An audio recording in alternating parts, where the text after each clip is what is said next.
மருந்து துறையில வேகம், கட்டுப்பாடு ரெண்டுமே ரொம்ப முக்கியம். ஆனா திடீர்னு ஒரு நெருக்கடி வருதுன்னு வச்சுக்கோங்க. அப்போ வேகத்துக்காக கட்டுப்பாட்டை விட்டு கொடுக்க முடியுமா? இல்லையா? சோ நம்ம குவாலிட்டி மேனேஜ்மெண்ட் சிஸ்டம்ல இது ரெண்டுத்தையும் எப்படி பேலன்ஸ் பண்றதுன்னு இன்னைக்கு பார்க்கலாம்.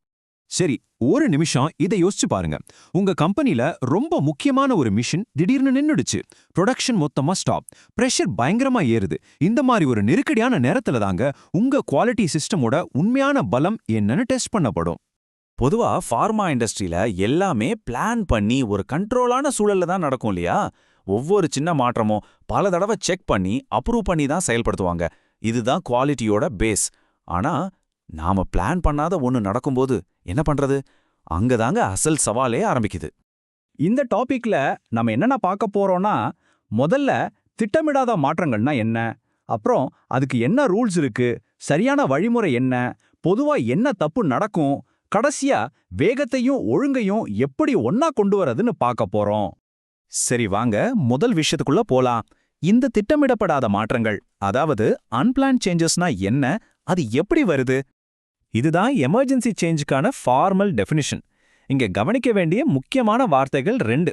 ஒன்னு எதிர்பாராத நிகழ்வு, இன்னொன்னு உடனடி நடவடிக்கை. வழக்கமான மாற்றங்கள் மாதிரி மாசக்கணக்கில் பிளான் பண்ண முடியாது. உடனே ஸ்பாட்ல ஆக்ட் பண்ண வேண்டிய ஒரு கட்டாயம் அது. உதாரணத்துக்கு ப்ரொடக்ஷன் பீக்ல போயிட்டு இருக்கும்போது ஒரு மெயின் மெஷின் நின்றுச்சுன்னு வச்சுக்கோங்க. இல்லைன்னா நீங்க வாங்குற முக்கியமான ஒரு ரா மெட்டீரியலை சப்ளையர் திடீர்னு நிறுத்திட்டா என்ன ஆகும்? இந்த மாதிரி சமயங்கள்ல தான் எமர்ஜென்சி சேஞ்சஸ் தேவைப்படுது. அவசரமா செயல்படணுங்கிறது ஓகே, ஆனா அதுக்கும் ஒரு விதி இருக்கு. அதுக்கு வழிகாட்டுற கொள்கை என்னன்னு இப்ப பார்க்கலாம். இந்த ஒரு வரி இதுதான் இந்த முழு ப்ராசஸோட ஆன்மாவே. அவசரங்கிறது கட்டுப்பாட்டை மீறதுக்கான லைசன்ஸ் கிடையாது. ஆமா, வேகம் வேணும், ஆனா அந்த வேகத்திலையும் ஒரு ஒழுங்கு, ஒரு ஆர்டர் இருக்கணுங்கிறத இது ரொம்ப தெளிவா சொல்லுது. அப்போ இந்த வேகத்தையும் ஒழுங்கையும் எப்படிதான் பேலன்ஸ் பண்றது? அதுக்கான சரியான ஸ்டெப் பை ஸ்டெப் வழிமுறை இதோ. இந்த 5 ஸ்டெப்ஸையும் கொஞ்சம் கவனமா பாருங்க. ஸ்டெப் 1, எதுவா இருந்தாலும் ப்ராடக்ட் அண்ட் பேஷண்ட் சேஃப்டி தான் ஃபர்ஸ்ட். அதுல காம்ப்ரமைஸே கிடையாது.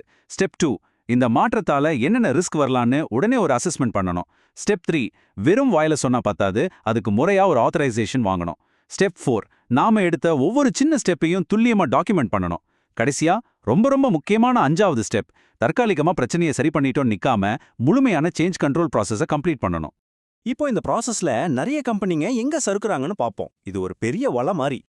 நடக்கிற ஒரு பொதுவான தப்பு என்னன்னா, பிரச்சனைக்கு ஒரு தற்காலிகமான தீர்வை கண்டுபிடிச்சிடுவாங்க. அதோட சரி. ஆனா அதுக்கப்புறம் செய்ய வேண்டிய அந்த ஃபார்மல் சேஞ்ச் கண்ட்ரோல் வேலையை முடிக்காம விட்டுடுவாங்க. இதோட விளைவு என்ன தெரியுமா?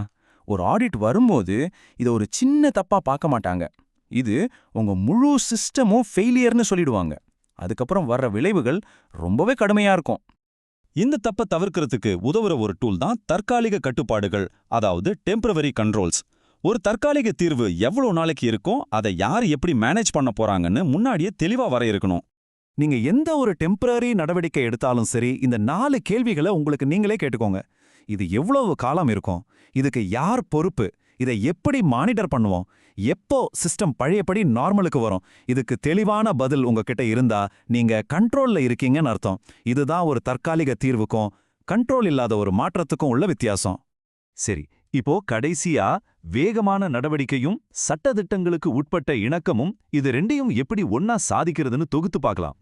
சுருக்கமா சொல்லணும்னா, எமர்ஜென்சி சேஞ்சஸ் பண்ணலாம், தப்பே இல்ல. ஆனா சில கண்டிஷன்ஸ் இருக்கு.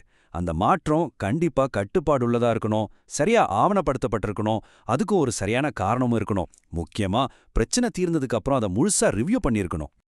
இத நல்லா ஞாபகம் வச்சுக்கோங்க. நீங்க கண்ட்ரோல் இல்லாம செய்யற ஒரு அவசர மாற்றம் அந்த ஒரு பிரச்சனையோட நிக்காது. அது உங்க குவாலிட்டி சிஸ்டம்ல ஒரு நாள்பட்ட தீர்க்கவே முடியாத ஒரு பிரச்சனையா வளர்ந்துகிட்டே போகும். கடைசியா உங்ககிட்ட ஒரு கேள்வி. உங்க கம்பெனியோட எமர்ஜென்சி நடைமுறைகளை கொஞ்சம் யோசிச்சு பாருங்க.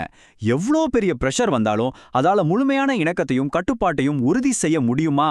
அந்த பதில்ல தான் உங்க தர அமைப்போட உண்மையான பலமே அடங்கியிருக்கு.